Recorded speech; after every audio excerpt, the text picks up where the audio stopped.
Começar de novo.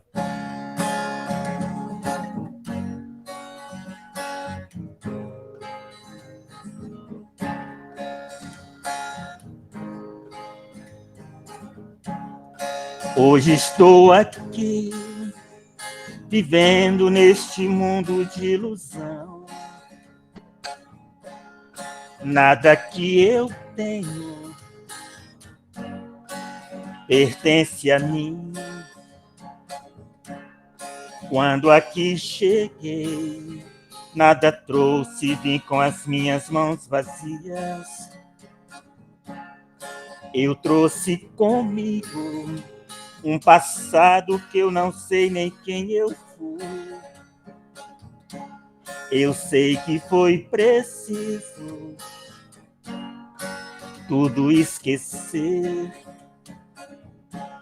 Foi Deus quem quis assim. Se eu soubesse como foi o meu passado, talvez não saberias compreender. Mas se Deus tirou de mim toda a lembrança, tudo fica bem mais fácil para aprender. E assim vou seguindo, carregando pela estrada minha cruz. Vou usando a minha fé e a coragem, vou seguindo os passos de Jesus.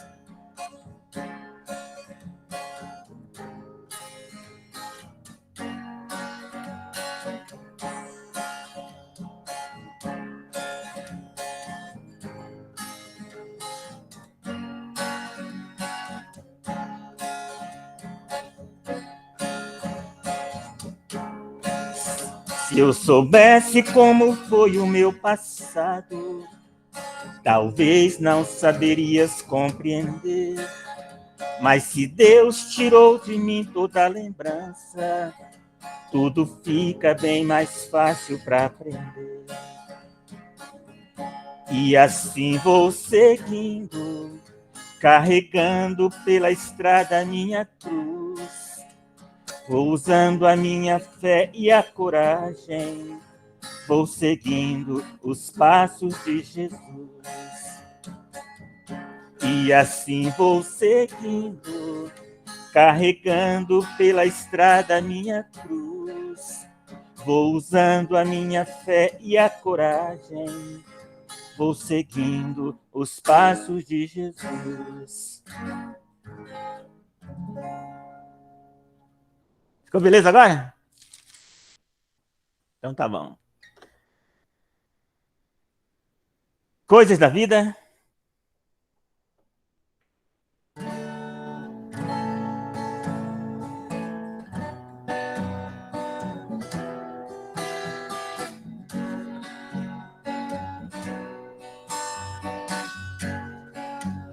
Um dia cansado de tudo, pensei desistir. Eu vivia sozinho, calado, coração magoado, sem saber onde ir. Não sabia que dentro de mim uma força existia que pudesse vencer as barreiras do meu caminho. Foi então que uma voz me falou do alto de uma montanha, e essa voz soou em meu ouvido com uma força tamanha. Eu ouvi essa voz me dizer coisas tão desconhecidas. Me falou que as dificuldades são coisas da vida. Que eu tivesse a coragem e a fé e seguisse em frente o meu caminho. Nenhum filho de Deus neste mundo está sozinho.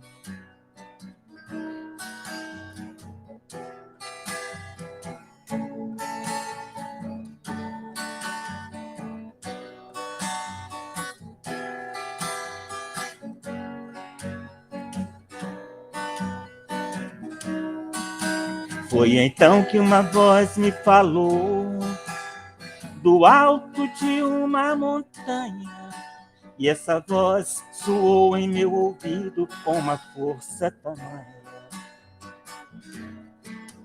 Eu ouvi essa voz me dizer coisas tão desconhecidas. Me falou que as dificuldades são coisas da vida. Que eu tivesse a coragem e a fé e seguisse em frente o meu caminho. Nenhum filho de Deus neste mundo está sozinho. Que eu tivesse a coragem e a fé e seguisse em frente o meu caminho. Nenhum filho de Deus neste mundo está sozinho.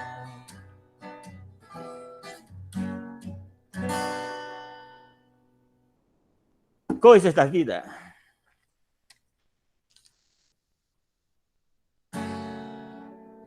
Quem sou eu?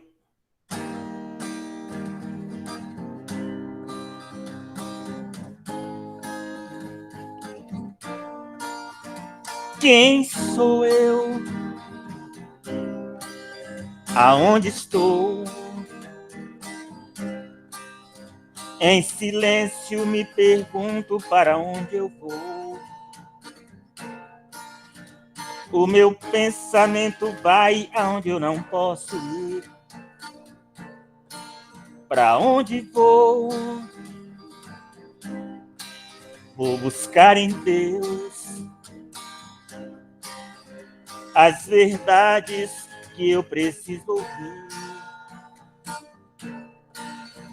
Já ouvi falar alguma vez que existe um novo mundo para ser feliz. Só depende do melhor que eu fizer. Só depende do melhor que eu fizer.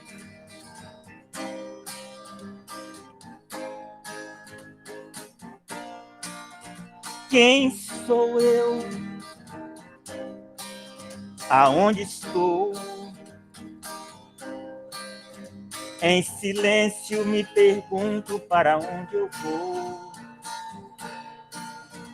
O meu pensamento vai aonde eu não posso ir. Para onde vou? Vou buscar em Deus as verdades que eu preciso ouvir. Já ouvi falar alguma vez que existe um novo mundo para ser feliz. Só depende do melhor que eu fizer. Só depende do melhor que a gente fizer.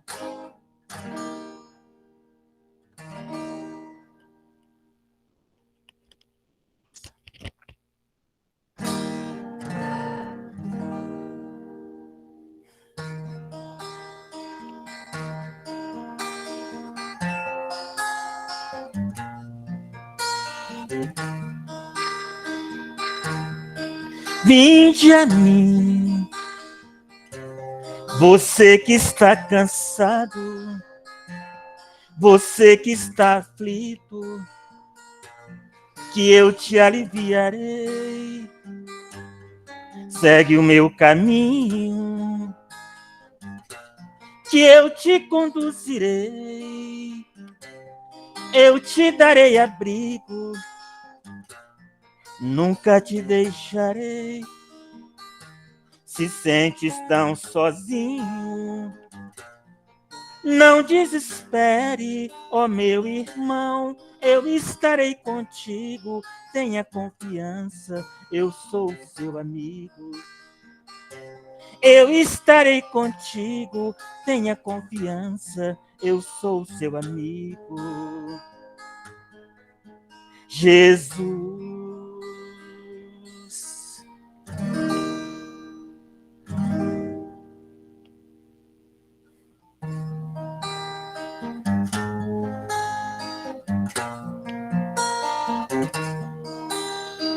Deus, em ti confiarei, contigo estarei, preciso de ti.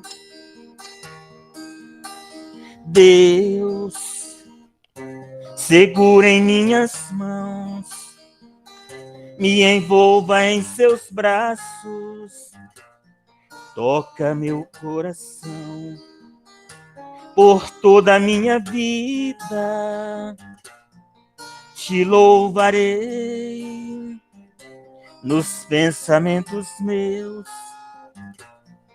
te buscarei, em ti é que eu encontro a paz que tanto espero e o amor que tanto quero, somente em ti encontrarei. Em ti é que eu encontro a paz que tanto espero e o amor que tanto quero, somente em ti encontrarei. Encontrarei.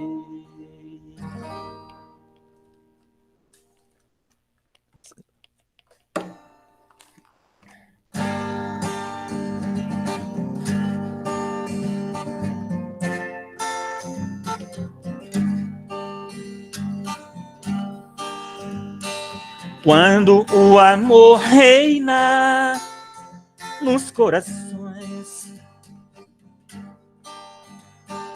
quando o homem controla as emoções, quando a guerra então cessar e o homem se arrepender, o mundo vai se transformar e o bem irá prevalecer.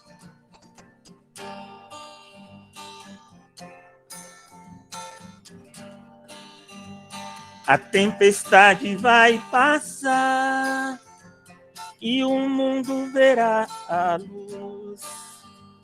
A paz então irá reinar, como prometeu Jesus.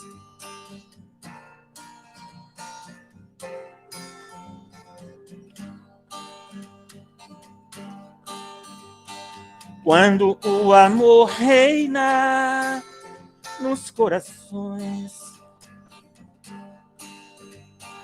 quando o homem controla as emoções, quando a guerra então cessar e o homem se arrepender, o mundo vai se transformar e o bem irá prevalecer.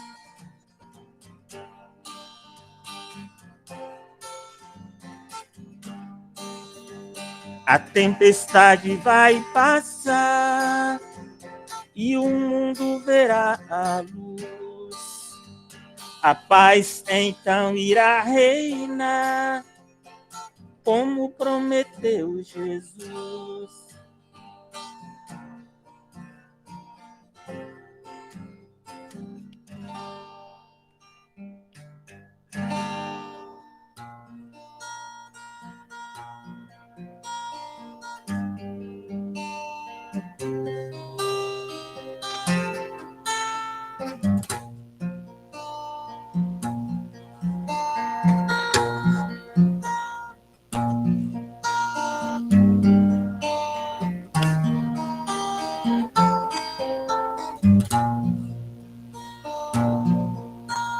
Uma estrada de luz é o caminho que ele mostrou.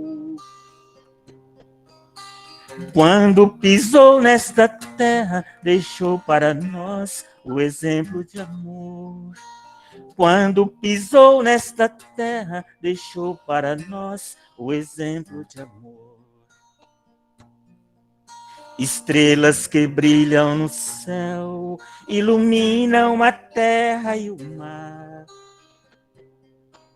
Crianças brincam de roda e os homens felizes se põem a cantar.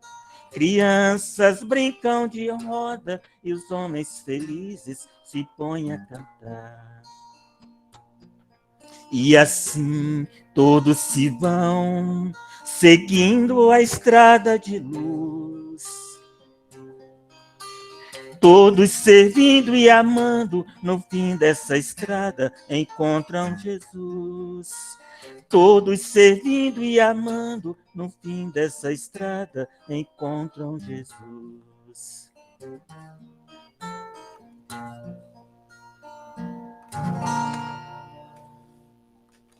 Nossa, calor tá aqui hoje. Tô pingando suor aqui. Aqui Tá mais uma? tá muito quente. Tá quente demais. Tá calor mesmo. Vai mais uma? Para fechar, pedindo a nossa Mãe Santíssima que envolva todos nós no teu manto sagrado, no teu manto de amor, e que proteja toda a humanidade, toda a nação, que faça que a guerra, né, termine, que nós possamos viver um mundo melhor.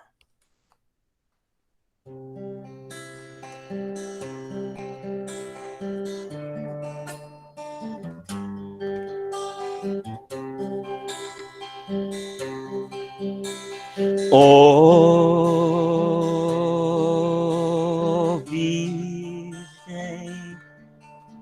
Maria,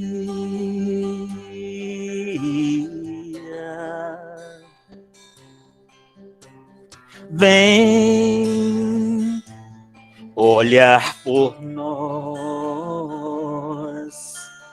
filhos pecadores. Virgem abençoada, serva de Deus, és tu, ó Mãe querida, luz do amanhecer, fonte cristalina, força que nos faz viver. Virgem Maria, Virgem Maria, Maria, nós te agradecemos, doce Mãe querida, luz de nossa vida, que o seu amor envolva os nossos corações.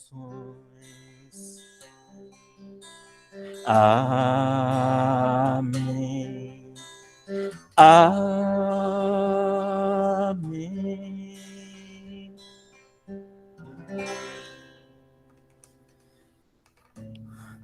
Muita gratidão a todos. Que Jesus abençoe sempre. Muita paz. Gratidão, Toninho. Deus abençoe. Quero pegar o voo para Salvador agora. É isso aí. Um abraço e com Deus. Bom trabalho aí. Gratidão. Boa noite a todos. Boa noite, Antônio José. Que Deus nos abençoe. Nós vamos estar fazendo aqui uma leitura do livro Centelha da Lei, Rafael Lavarini, a editora Alma Nova. Governador divino. Nenhum trabalho encontra êxito sem esforço. Se queres construir algo, inicie pelo alicerce da persistência e levanta os muros da dedicação, aonde o telhado será a disciplina e o acabamento de sua edificação, o amor. Jesus, o governador do orbe, antes mesmo que a terra existisse, já trabalhava em benefício de toda a criação. Do oceano ao perfume das flores, das nascentes do rio aos grãos de areia que reflete a grandeza do sol. Não foram educações ao acaso, mas trabalho secular do Senhor da vida. Esforça-te sempre, lembra-te do labor árduo do Cristo, por intermédio de Deus nos primórdios da vida terráquea. Com o registro da Gênesis, e a terra era sem forma e vazia, e havia trevas sobre a face do abismo, e o Espírito de Deus se movia sobre a face das águas. Gênesis 1:2. Vamos, neste momento, elevar o nosso pensamento a Deus, agradecer-lhe o dom da vida, a oportunidade da encarnação, os amigos de jornada, agradecer ao nosso Mestre Jesus, o nosso modelo, o nosso guia, que deixou seus exemplos para que possamos, na feira do tempo, ir nos melhorando a cada dia.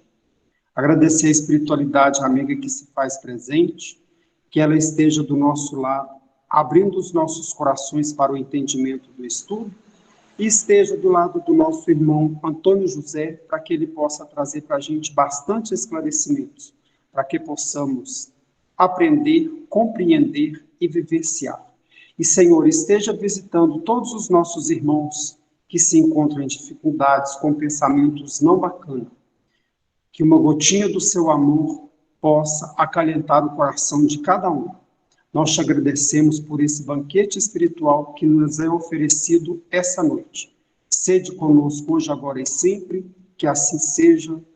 Deus nos abençoe. Antônio José, gratidão. Deus nos abençoe. Só tem 1 hora para estar conversando com a gente. Muito bem, Muito boa obrigado. noite a todos. Vocês estão me ouvindo? Sim. Muito obrigado por mais essa oportunidade de estar com vocês aí. Gente, com o Toninho aí, que já o conheço de muitos anos. Bom, foi nos solicitado que nós falássemos, discutíssemos na igualdade os versos que estão contidos lá no Evangelho de Lucas, somente de Lucas, capítulo 18, que vão dos versos 9, no capítulo 18, que vão dos versos 9 ao 14. O título nós sabemos, é o fariseu e o publicano. Repito que essa passagem só encontra-se no Evangelho de Lucas. E ali, Jesus conversava com algumas pessoas que se achavam justas, ou seja, mais justas do que as outras, e contou-lhes uma história de 2 homens que foram ao templo orar. Um deles era um fariseu, o outro era um publicano, ou seja, era um coletor de impostos. Só para nós recordarmos, os fariseus eram representantes mais rígidos da religiosidade judaica, né? Tinham muita influência com o povo, e era este um dos principais grupos religiosos no meio dos judeus. Mas nós sabemos perfeitamente que eles eram aqueles que muito sabiam e para si muito guardavam, né? Já os publicanos eram aquela, ou seja, era a classe que trabalhava como portageiros, cobradores de impostos, né? E as taxas também. Isto, evidentemente, que cobradas pelo Império Romano. E esses eram odiados pelos judeus, pois eram vistos como traidores, eram qualificados como corruptos. Mas uma coisa muito interessante é que Jesus, quando inicia a seleção daqueles que iriam, a posteriori, representá-lo nos processos que ele os estaria ensinando-os, ainda na condição de discípulos, né? Levi, parece-nos que Levi, não é isso? O nome dele era Levi, não é? Que posteriormente mudou-se à medida que foi chamado, naquele exato momento que se encontrava em atividade, que Jesus fala, segue-me, e ele, sem titubear, deixa tudo que estava ali naquele exato momento a fazer e segue com Jesus. Uma coisa muito interessante é que esses companheiros, no caso, Levi ou Mateus, como queiram, ele, não deixando de lado os demais, Tiago, Pedro e outros, ele também, antes da sua reencarnação, havia, não digamos não prometido, mas havia instituído que naquele momento a lembrança, né, se abriria após o convite daquilo que ele havia deixado gravado nas linhas do tempo futuro, daquela sua reencarnação que se seguiria. E assim foi. E ele era publicano, ele era um cobrador de impostos. E assim o fariseu colocou-se à frente dos outros para adorar, lá no, conforme nós vemos lá nessa passagem, né? E agradeceu a Deus por esse achar-se, né, melhor do que as outras pessoas. Isso era uma dádiva, era uma consequência do fariseu, achar-se melhor que os demais. Disse que jejuava 2 vezes por semana e que ele era fiel ao dízimo.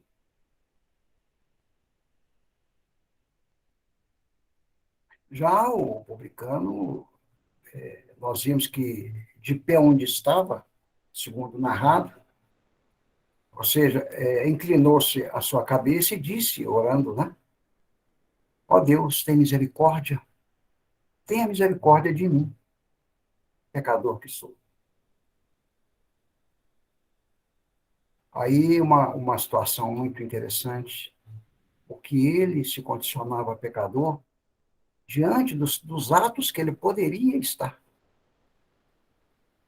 obedecendo a si em relação ao seu semelhante, principalmente.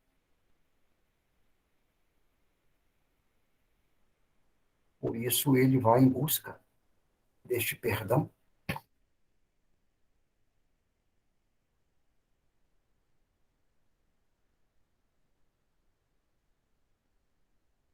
E a gente, dando continuidade na síntese daqueles versos, a gente, explorando-os, nota que o fariseu achava que era perfeito, ele achava que não precisava da ajuda de Deus,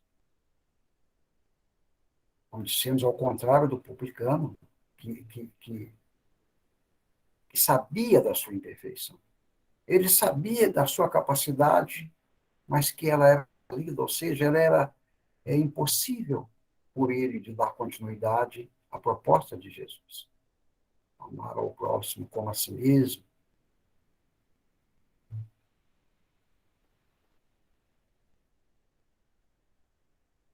Então, e consequentemente, ele, diante dos fatos, ele buscava a ajuda do Pai Celestial. Isso humilde, como dissemos e vemos acima aí, ele pediu a Deus que o perdoasse.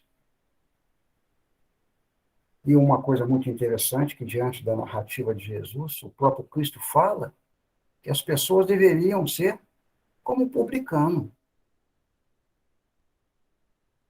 Que elas não deveriam pensar que são melhores do que os outros e que deveriam arrepender-se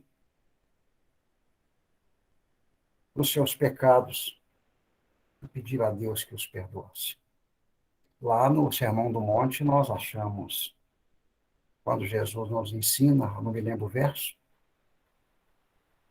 o Pai Nosso, num certo trecho, ele disse, perdoai-nos à medida que perdoamos os nossos devedores. Ou seja, perdoai as nossas dívidas para que possamos perdoar os nossos devedores. Já lá no Pai Nosso. Mas esse elemento que se nutria de um vasto conhecimento da lei mosaica, dos ensinamentos do passado, eles guardavam para si. Mas à medida que eram buscados para que a interpretação fizesse, ou se fizessem, bem da verdade, não eram de graça. Eles tinham alguma coisa a pedir em troca.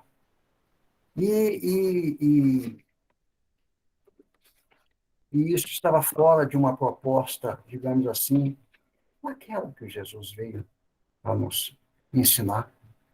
Se nós formos lá no Livro dos Espíritos, na questão, parece no 648, se não me engano, se não me falha a memória, que cita, Kardec questiona sobre as leis divinas ou naturais, entre outras, quando ele fala da lei de progresso, leis de etc. e tal, de adoração e outras, né, destruição, ele cita a 10ª lei como a principal de todas elas, a lei de justiça, do amor e caridade.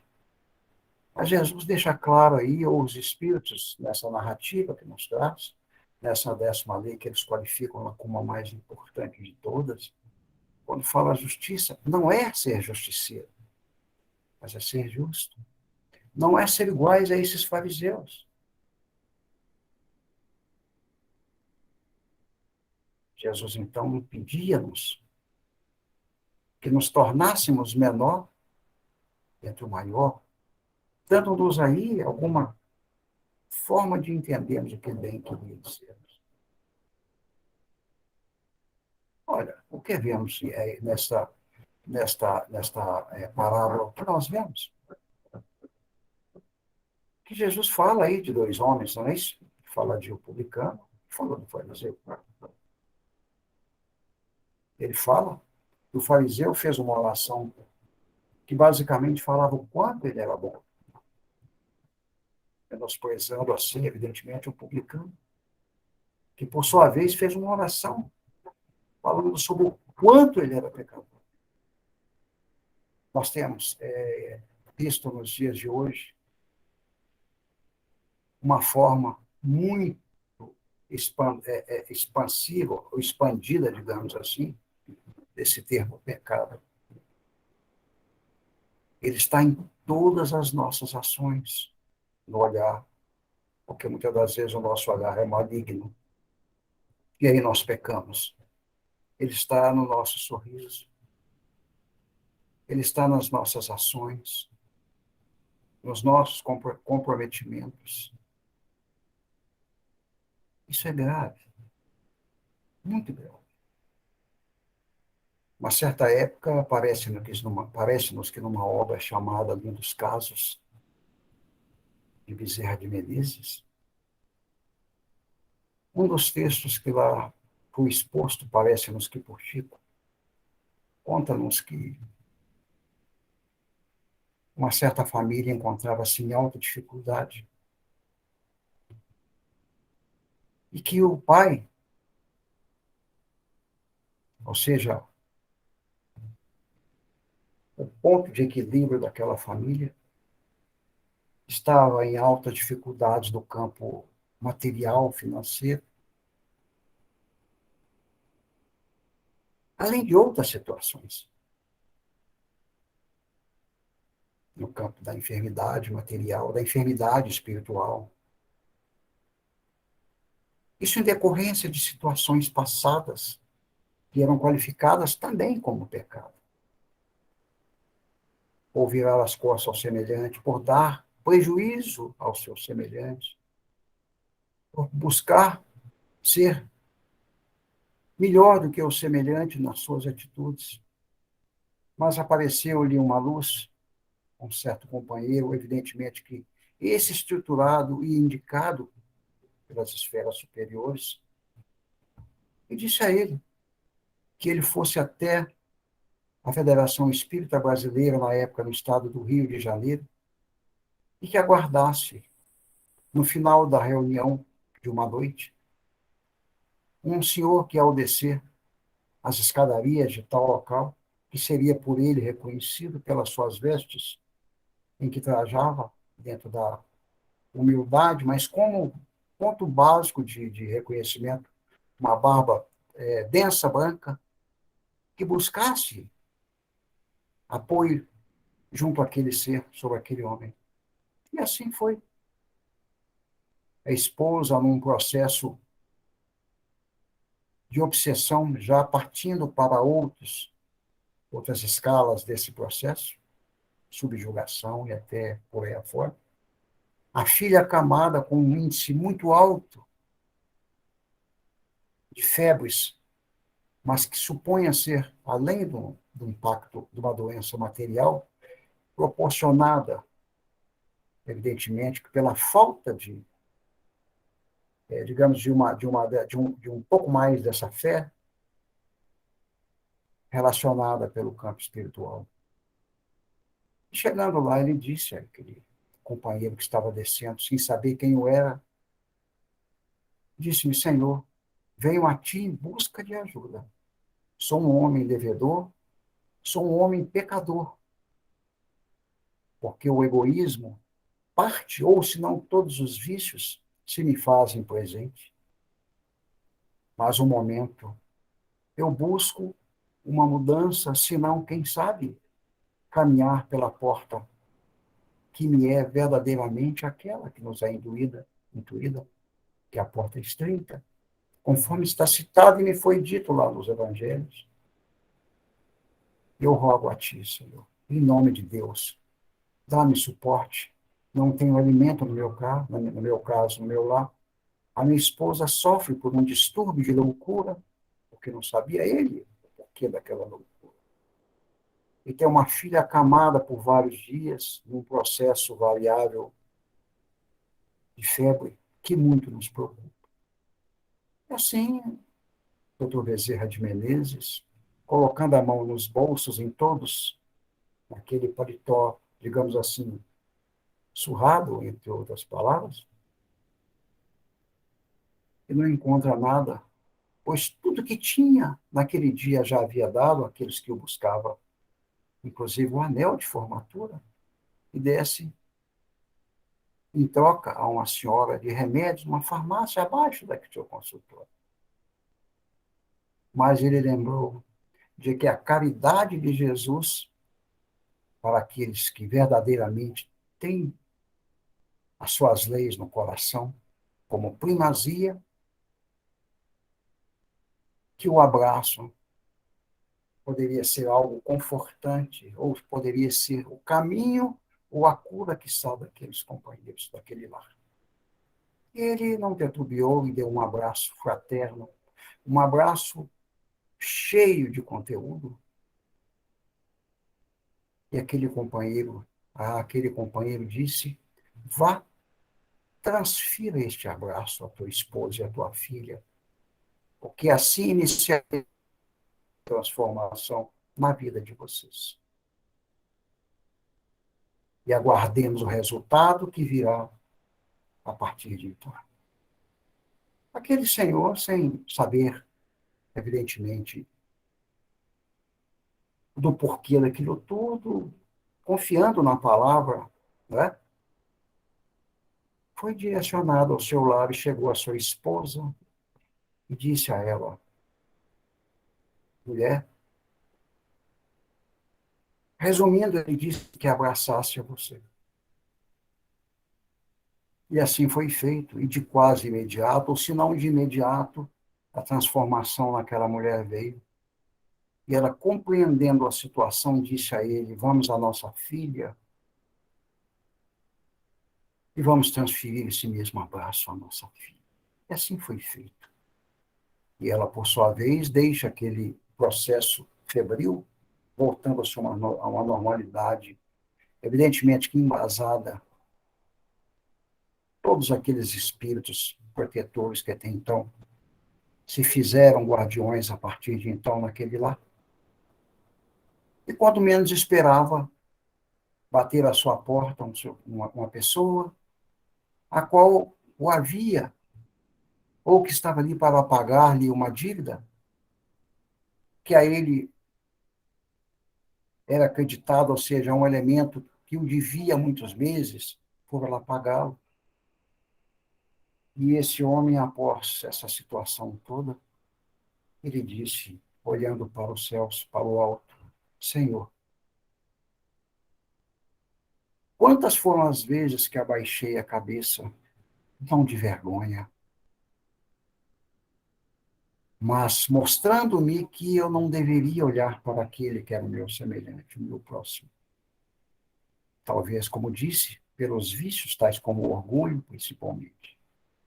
E hoje, eu ergo meu olhar a ti pelos céus e lhe rogo, Senhor, perdoa-me, pois fui pecador durante todo esse tempo. Peço que mostre-me o caminho que devo seguir. E ali houve uma mudança estratégica. Então, nós vimos aí que esse elemento, ele, diante de todo um processo que lhe cabia, orgulho, vaidade, egoísmo, por aí afora, era um homem que não tinha tempo para nada. Ou se muito tinha, ou se muito sabia, guardava para si, porque não era interessante de que aquilo fosse compartilhado, se quiçá, para a sua família. É dessa forma que hoje nós buscamos o entendimento a essas situações. Quantos de nós vemos hoje dentro dos cunhos religiosos, dos templos religiosos, embora deixo claro, todos merecem o nosso devido respeito, companheiros nossos outros, que se dizem tarefeiros de importantes departamentos dos mesmos em situações assim, que sabem que têm o conhecimento, mas guardam para si, ou que se o transferem, muitas das vezes, por obrigação, ou por instinto, onde não deverá deixar com que aquele que o cerca, ou aqueles que fazem que lhes são companheiros dessa mesma obra, desse mesmo cunho caritativo, caridoso, entendam que ele guarda para si, mas dizendo que eles o fazem, talvez por uma obrigação.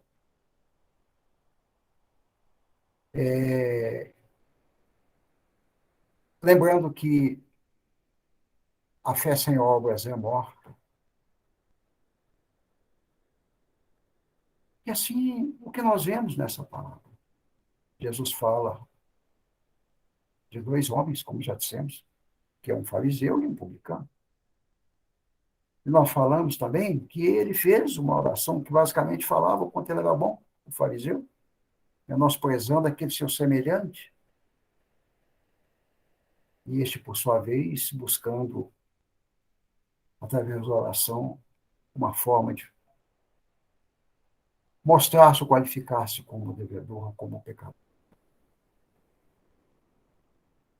O Evangelho de Mateus, lá no capítulo 6, versículo 5, verso 5, que também é uma continuidade do Sermão do Monte. Mateus é bem claro lá nas suas informações. E quando vocês orarem, não sejam como os hipócritas. Eles gostam de ficar orando em pé nas sinagogas, nas esquinas,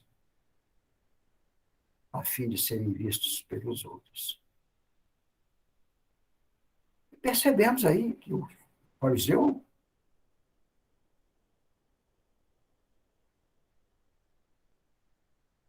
buscava, muitas das vezes, se enquadrar nessa situação.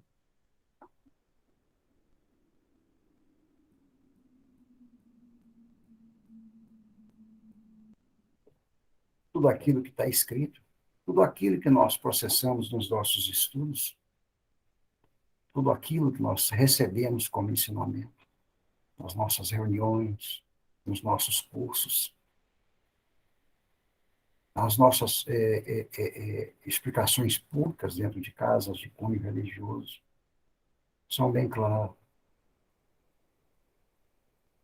Sabemos perfeitamente que todos nós, ainda que o fariseu na sua forma, ou ainda que um publicano na sua forma, entra em qualquer casa em busca de resposta para duas situações. Ou vai-se pela dor, ou vai-se pelo amor.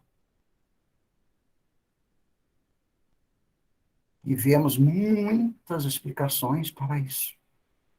Certa época, um companheiro nosso perguntou onde estava isso intitulado nos evangelhos. Não há.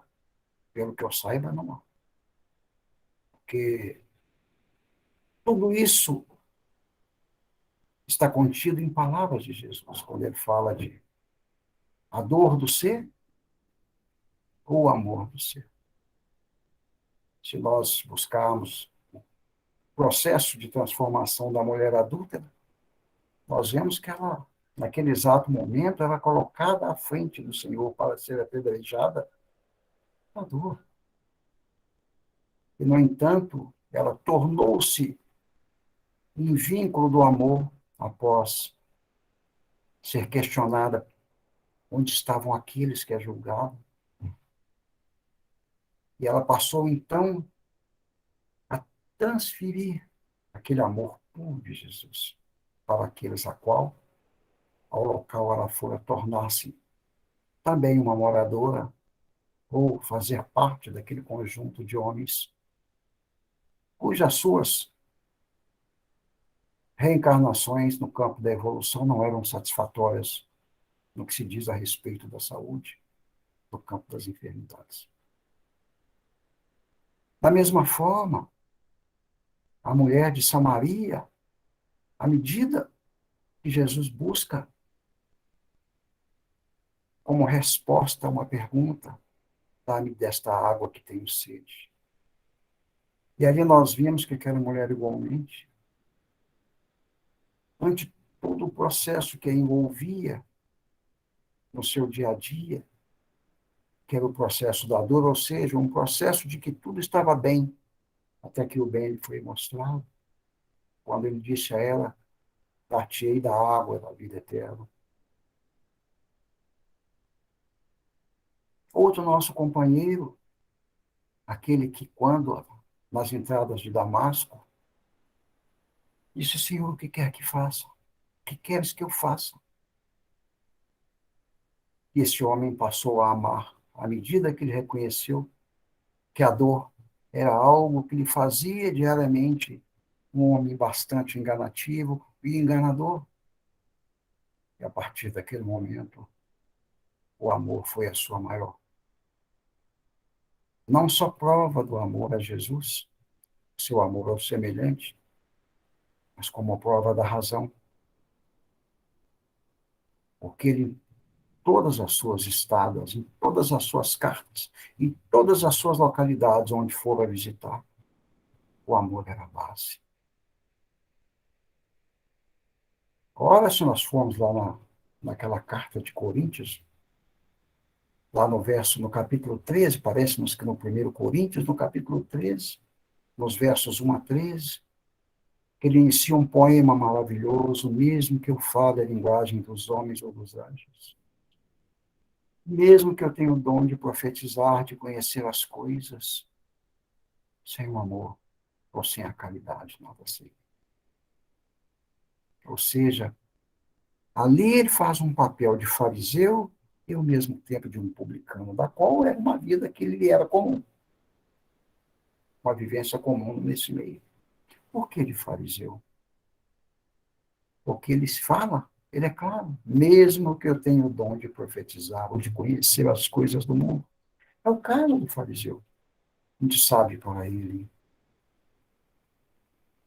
Pouco sabe para ensinar, para transferir. O nosso companheiro hoje, que passa por necessidade, ele busca não só a doação material, mas principalmente a doação espiritual. E é exatamente aquela que há de fazê-lo se sustentar, para que possas, por si, a partir de então, obrar a necessidade material. São companheiros dessa forma.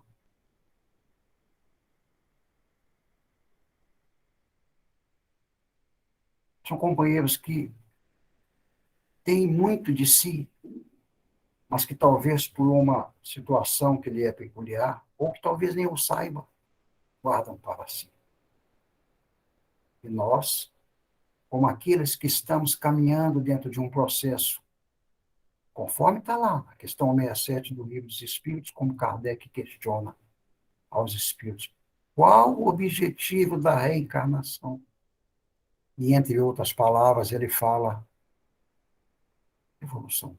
Não precisa de falarmos, embora saibamos a resposta, mas ela sintetiza em evolução. Então, nós, espíritos a caminho, já numa qualificação bastante confortada de estarmos vivendo o mundo das expiações e provas, ainda carregamos conosco esse feixe, ou esse fardo, que para nós é pesado, não é leve. Mas é pesado até o momento que nós o queiramos que ele assim seja. Porque à medida que somos caridosos, que amamos, esse fardo começa a perder toda a sua capacidade de peso. E aí sim, nós podemos fazer uma análise bastante real do que é dito. O meu fardo é leve, o meu jugo é suave. É isso mesmo, que está escrito, não é? Ou é o meu fardo é suave, o meu jugo é leve? É bem na verdade, se nós formos fazer uma análise, estão dentro de uma linha de raciocínio por igual. Ou seja, transformação. Ou seja, nos imputarmos na lei de destruição. Estranho? Nos imputarmos na lei de destruição. Porque os espíritos foram tão sucintos em nos acordar para realidades, para ideias reais, que ao usar o termo destruição, quiseram nos dar a oportunidade de entendermos que era essa chamada destruição era renovação, principalmente renovação. Não é o que o Paulo fala a Jesus, quando no momento do batismo, necessário que eu diminua e ele cresça? É exatamente isso. É a chamada lei de destruição. Que as situações se renovem, que a partir de agora os nossos novos passos nos qualifiquem e nos eternizam para o caminho da estrada que Jesus quer que nós nos conduzamos. Aquela da porta estreita. E para isso, podemos entender que se nós nos colocarmos na condição desses nossos irmãos fariseus, nada disso vai se fazer. Ainda que nos tornemos, num certo instante, odiados, inqualificados como os publicanos, aquele a qual estará ou à nossa frente, entenderá que a natureza não dá salto. Que muitas das vezes o próprio Cristo foi austero nas suas informações, principalmente aqueles que ele havia escolhido como seus discípulos, para que num certo momento ele chegasse e os dissesse: ide todos vós, levai a boa nova, tanto quanto os do mundo, ou dos teus caminhos, dos teus passos. Isso está lá no Evangelho de Marcos, no capítulo 16, no verso 15. E se nós fizermos uma análise mais profunda do livro de João, do Evangelho de João, nós vamos ver que a partir daquele momento, todos eles, em par, em dupla, buscavam companheiros outros que numa condição de publicanos, ou seja, de austeros, de companheiros que eram distantes, digamos, do seu semelhante ou dos seus semelhantes, tornassem-se curados com os ensinamentos de Jesus. Vemos lá, aparece-nos que no capítulo 3, Quando Pedro e um outro apóstolo adentram Formosa, e lá na entrada, todas as manhãs era levado lá um deficiente, um aleijado, para que buscasse a esmola daqueles companheiros que entravam e saíam por aquele portal, pois naquelas épocas as cidades tinham esses portais. E quando Pedro, e parece-nos que André ou João, não me lembro mais, entram, ele estende a mão, Pedro olha e diz a ele, meu irmão, não tenho prata e nem ouro, mas o que tenho, isso lhe dou. Levanta-te e vai estar com os teus.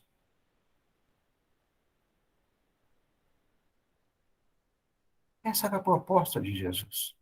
Essa era a forma que aqueles companheiros tinham os ensinamentos, principalmente das leis que foram dadas a Moisés no passado. E tinham eles vasto conhecimento, esses fariseus. E ainda assim guardavam-nas para si. Eles não cumpriam, para se ter uma ideia, esses fariseus, o 9º mandamento, como Deus ensinou a Moisés. Através lá do decálogo, através da lei. E qual que é o 9º mandamento? Não dirás falso testemunho contra o teu próximo. Eles não tinham conhecimento disso, pelo contrário. Estou lá em Êxodo, capítulo 20, verso 16. Muito pelo contrário. Não dirás falso testemunho contra o teu próximo.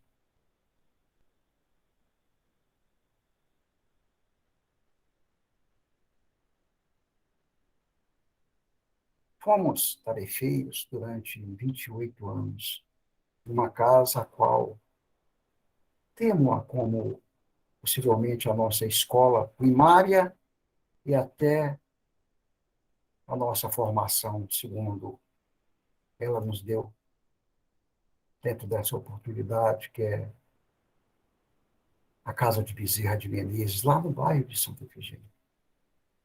E durante 24, 23 anos éramos tarefeiros, entre outras campanhas, entre outras tarefas da campanha. E uma certa manhã, quando fazíamos uma campanha de domingo, a única que era feita no bairro de Santa Efigênia, estávamos na rua Maracanã, eu e o meu companheiro, um de cada lado da rua, buscando os lares, quando deparei com um portão onde tinham vários barracões dentro daquele lote, semiaberto. Eu abri um pouco e vi uma moça, uma senhora muito nova, e falei com ela, bom dia, moça. Fazemos a campanha do quilo da Casa de Bezerra de Menezes. Como pode nos ajudar? Aí olhou, chegou ao portão com a criancinha, que era seu filho, possivelmente. E disse-me o seguinte, meu amigo, um instante, que eu vou ver onde eu posso ajudá-lo. E assim foi. Cerrou o portão de ferro novamente, de chapa, e lá nós ficamos por quase 9 minutos, 10 minutos, que era um tempo um pouco exagerado para o tipo de trabalho, até que abrindo, cerrando o portão novamente por minha parte, eu havia encostado no mural, ou seja, ante a porta da sua casa, com um sabonete que eu tenho que dizer para vocês, Palmolive na mão, uma embalagem verde. Eu fui, olhei, e aí, minha senhora? Ela foi, tomou coragem, veio a mim e disse, eu estou aqui pensando, será que eu sou digna, como pecadora que sou, meu amigo, sem religião, de dar-lhe somente este sabonete a esses companheiros que você, dessa manhã maravilhosa de domingo, busca auxílio a esses companheiros, esse trabalho que eu vejo, sem conhecimento, sem mérito, mas muito edificante. Ali fomos instruídos de imediato por aqueles companheiros que nos assessoravam no plano espiritual, em dizer o seguinte, Você disse-nos, pecadora que eu era, sem instrução religiosa. Mas eu digo-lhe que esse sabonete vai tirar o pecado, a sujeira material de muitos, ou, quem sabe, daquele que o receber em nossa cesta básica. E você busca, meu irmão, a sua pureza espiritual. Você busca a condição de tornar-se não mais uma pecadora. E eu tenho a dizer a você o seguinte: duas coisas. O nosso agradecimento pelo sabonete. E dizer a você que este é o seu momento. Chegou o seu momento. E que o pecado ao qual você se imputou, ele pode, a partir de agora, ser analisado por você. Dei a ela um santinho que nós pegávamos aos montes, cada um, lá antes da saída às ruas, pelos carros do centro. E, curiosamente, o título do santinho que eu dei a ela olhou, e nós víamos que vertia lágrimas dos seus olhos, cujo título era Amai-vos uns aos outros, como eu vos amo. Era o panfleto que nós, sem virmos, havíamos dado a ela, como agradecimento também daquele momento gratificante. Onde eu quero dizer a vocês, talvez essa companheira, até aquele momento, também fazia, quem sabe, o papel de um fariseu, que sabia, ou pelo menos cria que havia um Salvador, ou pelo menos acreditava que existia algo acima dela, que para ela poderia ser qualificada como extranatural, digamos assim, sobrenatural, digamos assim, mas que ela não tinha sequer a compreensão ou a análise de quem verdadeiramente era aquele que ela possivelmente, não ante as orações ou as preces que ela fazia, mas nos seus momentos de delicadeza, de opressão. Ajudai-me, Deus. Livrai-me disso, Deus. Dada a ela for aquela oportunidade de tornar-se uma pessoa tanto quanto publicano. Senhor, tende piedade de mim, pois sou um pecador. Nós temos companheiros que hoje, como disse, são afincos nas casas espíritas, nas casas de cunho religiosos, como tarefeiros. Nós perguntamos, será que são verdadeiros tarefeiros na condição que o próprio Cristo não nos impunha, mas nos propunha? Será que muitas das vezes não estão se passando, muito até sem saber, como fariseus dentro dessas casas?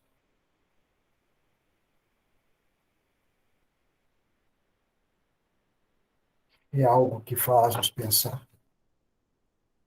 É algo que faz-nos rever as nossas, digamos assim, as nossas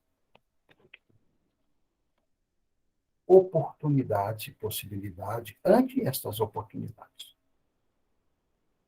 E se a gente voltar lá no encerramento lá da palavra, nós vemos que no verso 12, o fariseu, né, que jejuava frequentemente, como disse lá, dava o dízimo que ele ganhava, se achava o tal. O problema é que ele achava que essa sua conduta fosse um tipo de mérito perante Deus. E voltando aos dias de hoje, infelizmente, ainda vemos muitas pessoas que agem e pensam dessa maneira.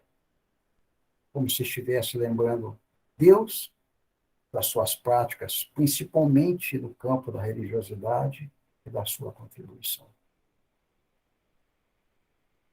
Temos diversos companheiros aí dizendo que o verdadeiro cristão deve entender que é justificado somente pela fé e obra. Ele deve ser reconhecido pela fé e pela obra. Não é o que eu falei há pouco, está lá no livro de Tiago, no capítulo 2, parece que no verso 17, que a fé sem obra é morta. E esse fariseu pensava somente nele, e que não sirva, que nós não pensemos somente em nós. Ou seja, devemos pensar em nós e também naqueles que estão em nosso envolto. Não é o que nós falamos? Está lá, se nós quisermos buscar com mais amplidão, lá no livro de Mateus, no capítulo 22, lá no verso 37, ele fala amar a Deus sobre todas as coisas. E aí ele completa, e ao próximo como assim mesmo. Olha, gente, é verdade que existem pessoas que tentam se justificar diante de Deus. Somente daquilo que eles entendem de que Deus exige dele. E acabam assim, é bem da verdade, tentando impor na vida de outros, ou seja, de outros cristãos, o que eles acreditam cumprir. Porém, a questão é que essas pessoas, ou que tais pessoas, querem, a bem da verdade, ou na maioria das vezes, mostrar um ato de religiosidade, não exatamente aquilo que Deus quer. Aquilo que Deus quer de nós. Nós vemos aí que ele se contentava em jejuar 2 vezes por semana e, principalmente, o dízimo. E é tão comum nos dias de hoje, né? Nós vemos companheiros nossos, principalmente os protestantes, né? Repito, todos os cunhos religiosos merecem o nosso devido respeito. Mas é comum nós vermos. Aí eu dou o dízimo para o templo, lá para quem de direito. Porque não há um diferencial. O caminho, a porta, se mostra variada para essa situação. Aquele dízimo que ele deixa na mão do pastor ou de quem de direito, nós, dentro do campo espiritista, nós doamos como alimento, como outras formas que satisfazem a necessidade do nosso semelhante, principalmente daqueles que mais do que nós são necessitados, principalmente no campo material.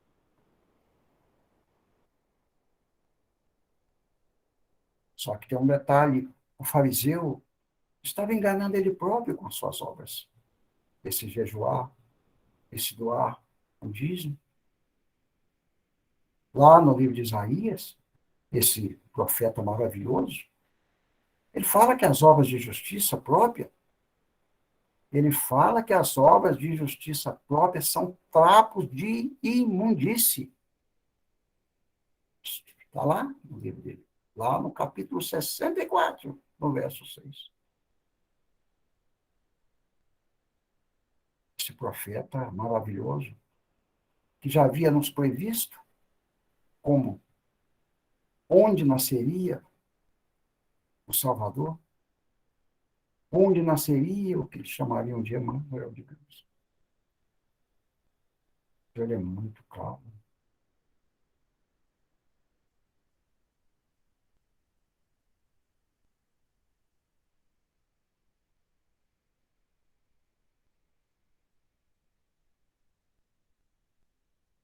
É bom que nós lembremos sempre o que Paulo fala lá na sua diretiva, ou seja, em Éfesos, lá no capítulo 2, lá nos versos 8 e 9. Isso que sirva a cada um de nós aos dias de hoje. Pois vocês que são salvos pela graça, por meio da fé, isto é, não vem de vocês. O dom que achais vir de vocês vem de Deus. Olha lá.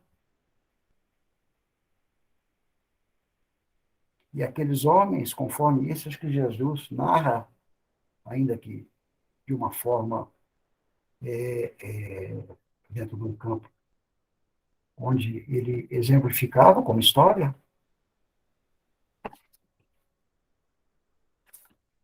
a resposta a tanto quantos se achavam aqueles dois companheiros nossos.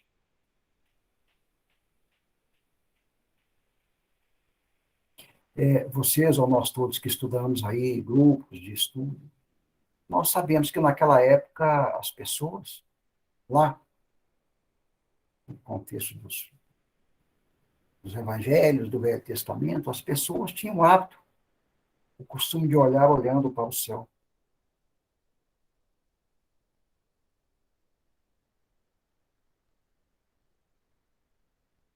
Porém, o publicano, que nós vimos aí, olhou para o seu interior, não foi para baixo.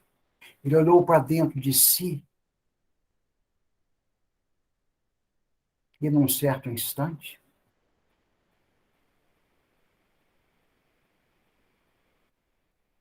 ele reconheceu a sua miséria, a sua forma miserável diante de Deus e clamou por essa misericórdia.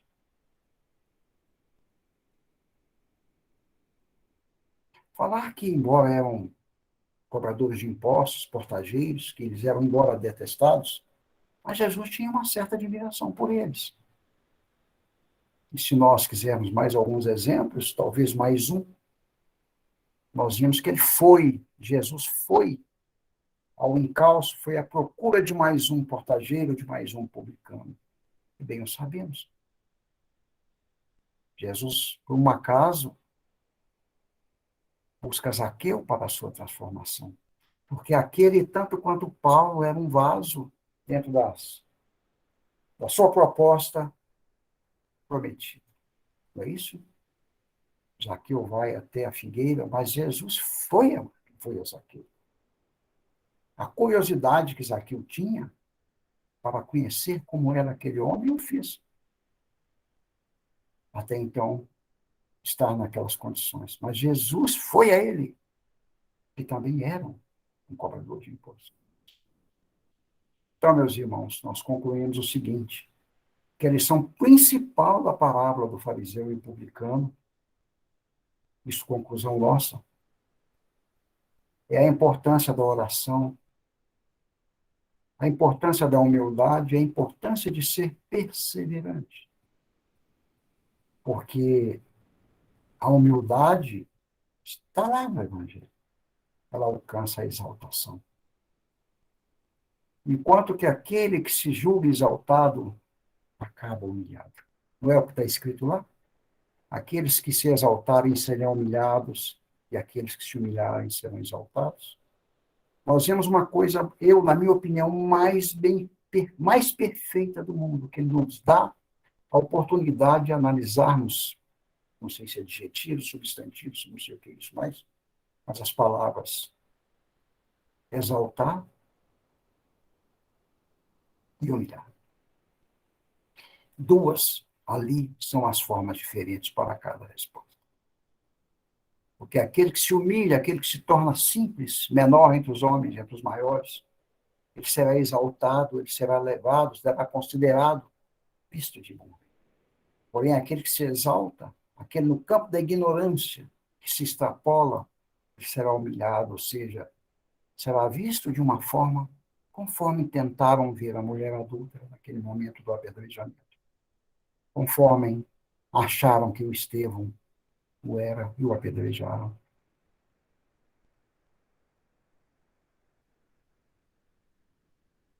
Assim, eu tenho certeza que, concluindo aquela parábola aí de hoje, o publicano possivelmente voltou para a sua casa justificado diante de Deus. Temos certeza que ele encontrou a paz e o descanso para a sua alma, que é o que todos buscavam.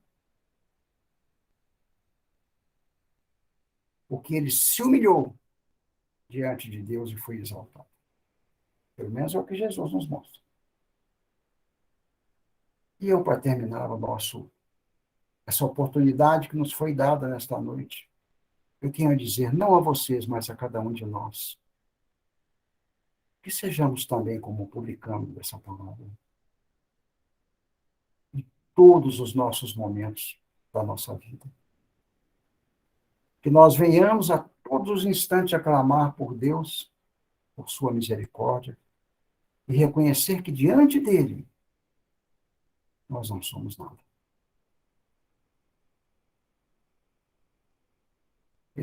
Eu agradeço a vocês pela oportunidade da noite. Muito obrigado.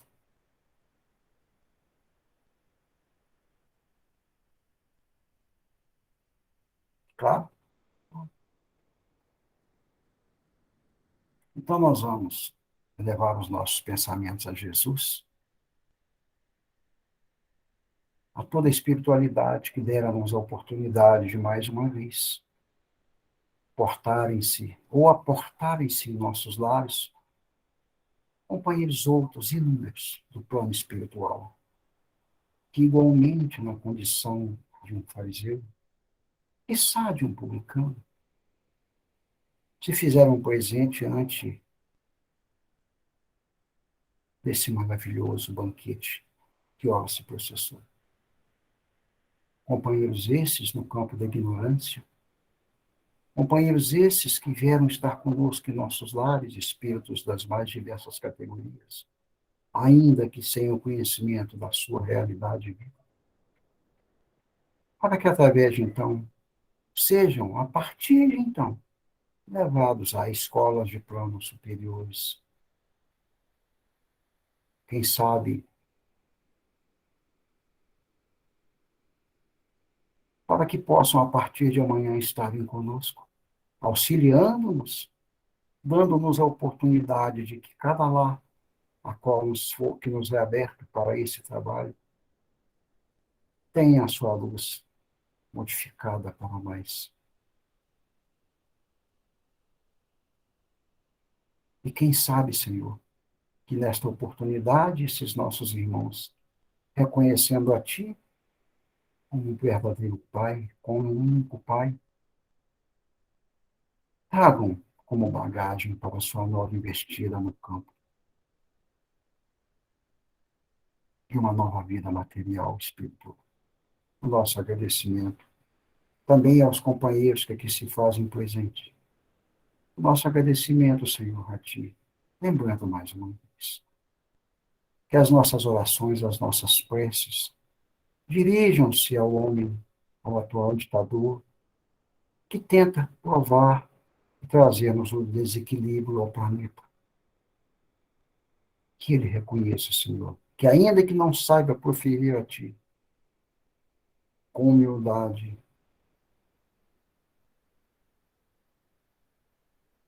em busca da Tua palavra, do Teu ensinamento, que possa mudar as suas atitudes e reconhecer as Tuas palavras, ou seja, as palavras de Jesus, nosso Mestre. Que amemos-nos uns aos outros, como nos amamos. Muito obrigado pela oportunidade, Jesus, e que a Tua paz permaneça no coração do homem. Obrigado.